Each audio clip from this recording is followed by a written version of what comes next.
കാണേണ്ടത് നിന്നെ. പോവാൻ പൊയ്ക്കോ, എന്റെ കൺമുമ്പിൽ ഇത് പൊയ്ക്കോ. പൊയ്ക്കോടാ പോത്ത, പൊയ്ക്കോ. നീ എന്നെ വിട്ടുപോയാ പിന്നെ ഈ അമ്മ ജീവിച്ചിരിക്കില്ല. അമ്മ എന്താണ് അമ്മ ഈ പറയുന്നത്? അമ്മയുടെ ബാബ അമ്മനെ വിളിച്ചും പോവുക. അയ്യയ്യേ, ഈ കണ്ണീര് സീരിയൽ കണ്ട് വക്കീലമ്മ ചിന്തായി പോയാ. കേരള ഹൈക്കോടതിന്റെ കിടുകിട ഉറപ്പിച്ച മറിയാമ്മ വക്കീലാണ് കരയണത്. ഒന്ന് ചിരിച്ചോന്ന് പ്ലീസ്, ചിരിക്കാൻ. ഒന്ന് പോടാ. അമ്മേ, ഞാൻ അച്ഛന്റെ അടുത്ത് വരാൻ വൈകിയത് എന്താണെന്ന് അറിയാം. അച്ഛൻ ആരാണ്ട് ആക്രമിച്ചു കൊല്ലാൻ നോക്കി. ആ ദൈവഭാഗ്യത്തിനൊന്നും സംഭവിച്ചില്ല. ഇനി ചിലപ്പോ അവരെന്തെങ്കിലും അമ്മ ഒന്ന് വഴക്ക് പറഞ്ഞുകൊണ്ടാണ് ഞാൻ ഇങ്ങോട്ട് പോകുന്നത്. ഇനിയിപ്പൊ അച്ഛൻ എന്തെങ്കിലും സംഭവിച്ചാൽ അതിന്റെ ഉത്തരവാദി അമ്മയാണ് കേട്ടാ. വേണം നമുക്ക് സാധനങ്ങൾ എടുത്തു. തീർച്ചയായിട്ടും. ബാവേ, ബാവേ നിക്ക്.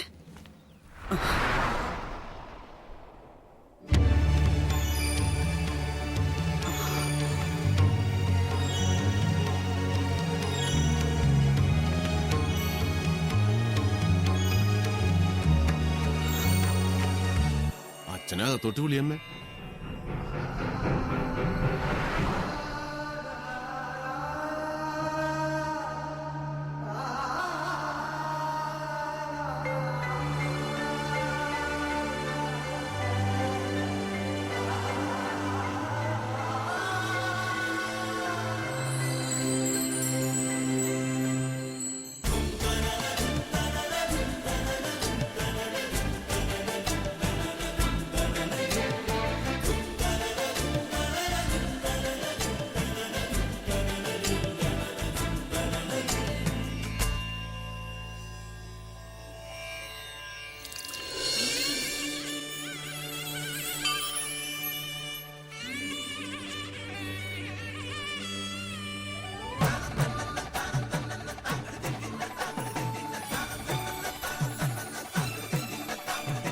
മഞ്ചാടി മണിമുത്തു പെയ്യുന്ന പോലെ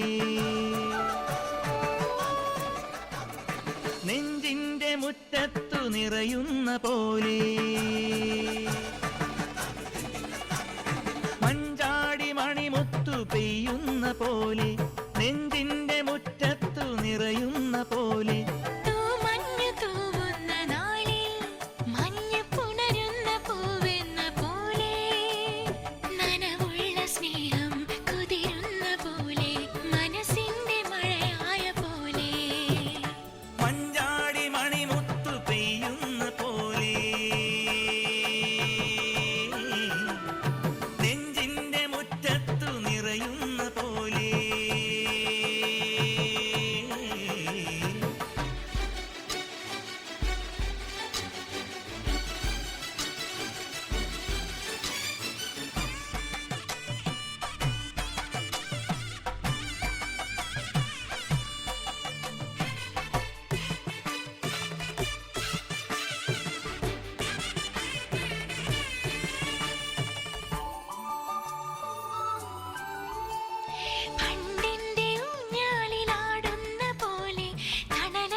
കാലം കളിയാക്കിയോടുന്ന പോലെ കാതിലീണം വിളമ്പുന്ന കാലം കളിയാക്കിയോടുന്ന പോലെ അന്നുള്ളതെല്ലാം കൈവന്ന പോലെ കൊതിയോടെ നുണയുന്ന പോലെ മഞ്ചാടി മണിമുത്തു പെയ്യുന്ന പോലെ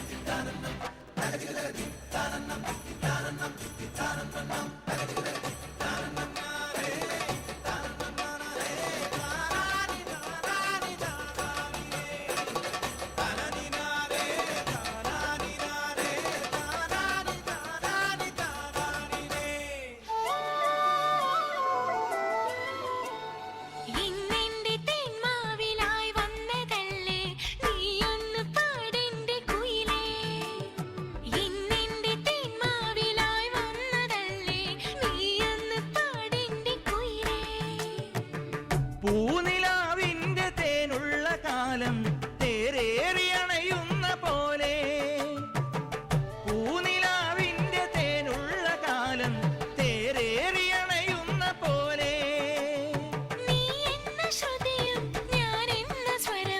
ജീവന്റെ ലയമെന്ന പോലെ മഞ്ചാടി മണിമുത്തു പെയ്യുന്ന പോലെ നെഞ്ചിന്റെ മുറ്റത്ത് നിറയുന്ന പോലെ പൂമഞ്ഞു തൂവുന്ന നാളി മഞ്ഞ് പുണരുന്ന പൂവെന്ന പോലെ നനവുള്ള സ്നേഹം കുതിരുന്ന പോലെ മനസ്സിന്റെ മഴയായ പോലെ മഞ്ചാടി മണിമുത്തു പെയ്യുന്ന പോലെ ഇതെന്താണ് കൊച്ചാണ് പാവക്കുട്ടിയാണ്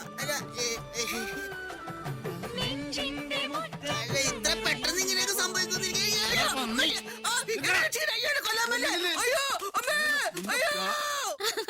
പെറ്റി കിടക്കുന്ന പെണ്ണിന് കല്യാണം ആലോചിച്ചെന്നത് പട്ടാളക്കാരനെ ഭർത്താവ് അറിയാതിരുന്നാ മതി. പിന്നെ മാനനഷ്ടത്തിന് കേസ് വേറെയും. ഇവനാണ് ചവിട്ടി കൊല്ലേണ്ടത്. കഴിഞ്ഞ കൊല്ലം വരെ ആ പെണ്ണ് ബാച്ചലറായിരുന്നു. ഒരു കൊല്ലം കൊണ്ട് കല്യാണം കഴിച്ച് പ്രസവിക്കാൻ പറ്റുമെന്ന് എനിക്കറിയാൻ പാടണ്ട. പെറ്റ പെണ്ണ് പോയി, ഇനിയിപ്പൊ പറഞ്ഞിട്ട് കാര്യമില്ല. പിന്നെ മുളന്തിരിച്ചിലൊരു പെണ്ണുണ്ട്, ഇന്നലെ വരെ കല്യാണം കഴിഞ്ഞിട്ടില്ല. അത് ഞാൻ ഉറപ്പുവരാ. പിന്നെ അറിയപ്പെടുന്ന രീതിയിൽ കുട്ടികളുമില്ല. നല്ല ഉഗ്രം ഫാമിലിയാ. പക്ഷേ കല്യാണം എത്രയും പെട്ടെന്ന് തന്നെ നടത്തണം. ഇല്ലെങ്കില് 2 മാസം കഴിയുമ്പോ പെണ്ണ് പെൻഷൻ പറ്റി പിരിഞ്ഞു പോകും. എന്റെ ഭാവിജി, എന്റെ കൈ കൊണ്ട് തന്നെ ചത്തോളാം. നീ വല്ല നേരത്തെ ഇതാണ് ഞാൻ പെണ്ണ് കളിക്കാൻ കൊണ്ടുപോകത്ത്. എന്നെ ഈ പ്രായത്തിൽ പൊട്ടം കളിപ്പിക്കണമെന്ന് അമ്മക്കും അച്ഛനും വല്ല നിർബന്ധമുണ്ടാ? ഞാൻ ഇതുവരെ ഒരു ചീത്തപ്പേരും കേൾപ്പിച്ചിട്ടില്ലല്ലോ. എനിക്കൊരു പെണ്ണും വേണ്ട, പിടക്കൊഴിയും വേണ്ട. ഏയ് തന്നെ അങ്ങനെ വിടാൻ ഉദ്ദേശിച്ചിട്ടില്ല. താ ഇവിടെ ഒന്നിരിക്ക പറയട്ടെ. ഇരിക്കണോ? അടുത്ത ആഴ്ച മാമോദിസ മുങ്ങി പള്ളിപ്പെരുന്നാൾ നടത്തി കഴിഞ്ഞാൽ ഉടനടി തന്റെ വിവാഹം. പാലത്തറയിലെ റോസ്മേരിയെ നീ കണ്ടിട്ടുള്ളല്ലേ? ആ കുട്ടി എങ്ങനെയാ? അതിന് പൊക്കമില്ല. പൊക്കം നമ്മുടെ ഗ്ലാഡീസിന്റെ അത്രയെങ്കിലും വേണ്ടേ? അല്ല ബാബുജി, നമുക്ക് കൈതമലയിലെ ആലീസായാല. അവള് നിന്നെ പോലെ കാക്കക്കർബയല്ലടാ കരിവണ്ടേ. നേരം നമ്മുടെ ഗ്ലാഡീസിന്റെ അത്രയെങ്കിലും വേണം. മായിത്തറയിലെ സെലീനയോ? അയ്യോ, അവക്ക് ആകപ്പാടെ ഈ എലിവാലി പോലെ ഇത്തിരിക്കുളം മുടിയേ ഉള്ളൂ. മുടിയെന്ന് പറഞ്ഞാൽ നമ്മുടെ ഗ്ലാഡീസിന്റെ അത്രയും മുടി വേണമെന്നുള്ള കാര്യം എനിക്ക് നിർബന്ധമാണ്. എന്നാ പിന്നെ തനിക്ക് ഗ്ലാഡിസിനെ തന്നെ വിവാഹം ചെയ്തുകൂടെ? അത് കൊള്ളാട്ടാ. എനിക്ക് ഓഫീസ് വരെ പോകേണ്ട ഒരു കാര്യമുണ്ട്, ഞാൻ ഇറങ്ങട്ടെ. കുട്ടി ധൈര്യമായിട്ട് പൊക്കോളൂ, ബാക്കി കാര്യങ്ങൾ ഞങ്ങൾ നോക്കിക്കോളാം. അല്ല, എന്താ സീനിയർ വക്കീലൊന്നും മിണ്ടാത്തത്? തനിക്ക് ആ കുട്ടിയെ ഇഷ്ടമല്ലാന്നുണ്ടോ? ഗ്ലാഡീസ് നമ്മുടെ മോളായി വരുന്നത് എനിക്ക് ഏറ്റവും സന്തോഷമുള്ള കാര്യം തന്നെയാ. പക്ഷേ അവള് പുലിക്കാട്ടിലെ വക്കച്ചന്റെ മകളാ. അവരിനി ചിലപ്പോ... അതെ, ഈ പുലിക്കാട്ടിലെ വക്കച്ചനും ഈ വക്കീലുമായിട്ട് കുറെ നാളായിട്ട് നല്ല സ്നേഹത്തിലാണേ. നമ്മുടെ വാവച്ചിയാണെങ്കിൽ ഇടി പഠിച്ച് തന്നെ ഗ്ലാഡീസ് വക്കീലിന്റെ ആങ്ങളെ മരം നെഞ്ചെത്തുന്നു.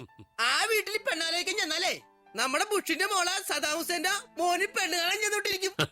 പരസ്പരം സംസാരിച്ചാൽ തീരാത്ത പരിഭവവും പിളക്കൊന്നും ഉണ്ടാവില്ലല്ലോ. നമുക്ക് സംസാരിക്കാം. ഇതിന്റെ ഇടയിൽ ഒരു കോഫി അല്ലായിട്ട് വേണമെങ്കിൽ എനിക്ക് നിൽക്കാമായിരുന്നു. പക്ഷെ ഞാനൊരു ഹോമിയോ മരുന്ന് കഴിക്കണ്ടേ, കോഫി കൈ കൊണ്ടുപോകാൻ പറഞ്ഞല്ലോ. ഇനിയിപ്പോ അവർ ഈ ബന്ധത്തിന് സമ്മതിച്ചില്ലാന്നിരിക്കട്ടെ, താൻ പേടിക്കണ്ട. തനിക്ക് വേണ്ടി ഈ അച്ഛൻ ഒരു തെമ്മാടിത്തരം കൂടെ കാണിക്കും. തന്റെ ഈ അമ്മയെ വിളിച്ചിറക്കി കൊണ്ടുവന്നത് പോലെ അച്ഛൻ ആ കുട്ടിയെ വിളിച്ചിറക്കി കൊണ്ടുവന്ന് നിങ്ങളുടെ വിവാഹം നടത്തി തരും. ഏതായാലും ആദ്യം മര്യാദയുടെ വഴി. നാട്ടുനടപ്പനുസരിച്ച് കാര്യങ്ങൾ ആലോചിക്കാൻ നമ്മൾ നേരെ ആ പെൺകുട്ടിയുടെ വീട്ടിലേക്ക് ചെല്ലുന്നു.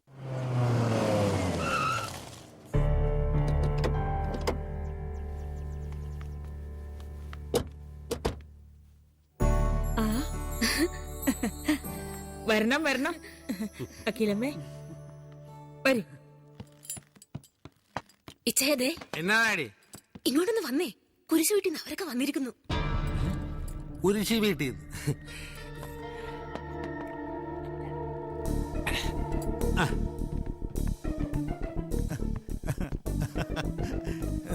നമസ്കാരം. അല്ല, സത്യം പറഞ്ഞ ഇവള് വന്ന് പറഞ്ഞപ്പോ എനിക്ക് വിശ്വാസമേ ആയില്ല. അല്ല, കുരിശു വീട്ടുകാർ ഇങ്ങനെ കുടുംബസമേതം. എന്തായാലും സന്തോഷമായി. കോളച്ച, നമ്മള് ഫിറ്റായിട്ട് വെറുതെ തോന്നുന്നല്ലോ. ക്ഷമിക്കണം, ഉച്ചയ്ക്ക് ശേഷം ഫ്രീ ആയ ഞങ്ങൾ ഓരോന്ന് കീറും. മദ്യം കഴിച്ചുകൊണ്ടിരിക്കുമ്പോൾ മദ്യം കഴിക്കുന്ന അതിഥികൾ വന്നാൽ മദ്യം തന്നെ കൊടുക്കണം എന്നുള്ളതാണ് മര്യാദ. എങ്ങനെ സംഭവിച്ച ഓരോന്ന് ഒഴിക്കട്ടെ. വക്കീലമ്മ വാവ ഇത് കഴിക്കാറുള്ളതാ. അമ്മയും മോനും ദിവസവും വീട്ടിൽ വെള്ളമടിയല്ലേ. എന്തായാലും നമുക്ക് ഇന്ന് ഒരുമിച്ചിരുന്ന് ആഘോഷിക്കണം. ചുമ്മാതിരി, ഞങ്ങള് പോയിട്ട് ചായ എടുത്തോണ്ട് വരാം. വാലിസമ്മേ. ബാബയുടെ മാമോദിസ ക്ഷണിക്കാനും ചില പ്രധാനപ്പെട്ട കാര്യങ്ങൾ സംസാരിക്കാനും കൂടിയാ ഞങ്ങള് വന്നത്. വക്കച്ചനില്ലേ ഇവിടെ? അപ്പം പുറത്തു പോയിരിക്ക. വക്കീലമ്മ കാര്യം പറഞ്ഞോ?